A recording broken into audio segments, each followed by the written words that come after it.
नमस्कार, सत श्री अकाल, आदाब, गुड मॉर्निंग। मु आपणकर प्रिय बरमपुरिया पंजाबी गुरु आपण आगे उपस्थित होइछि। आज बड़ भाग्यवान आउ गोटे ऐतिहासिक टाइम, ऐतिहासिक समय, ऐतिहासिक वक्त जोटा कि आमे पूरा ओडिया भाषी देशवासी आ विदेश रे जेते गुड़ा ओडिया आमे रोचंती समस्त गोटे हर्ष उल्लासर दिन।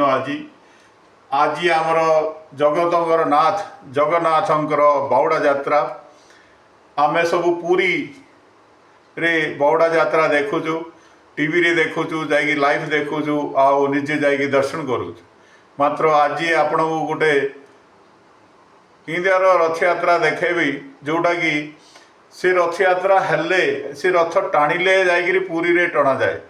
सेटा होची जरड़ा जरड़ा जोटा कि आमर गोटे विशेष जगन्नाथंकर मंदिर अच्छी जोठी कि आमे सबू जाइए फास्ट से प्रथम थर से आरंभ हुए तापर जा पुरी रे हुए। यहाँ गोटे इतिहास चली आई चली जीव चली रही इतिहास कहीं जगतंकर नाथ जगन्नाथंकर उपमा आउ मानता पूरा विश्व रे मु आपण को ये जगन्नाथंकर बावड़ा जरड़ा रे आपण को ये देखार चेष्टा करी। मु तो किसी ना ये विषय रे कहीं भगवानंकर मु किसी देखाई पारिबिनी, सी तो सबू जाक देखती समस्त को देखती तांको आशीर्वाद रे आमे सबू चले चलुचु।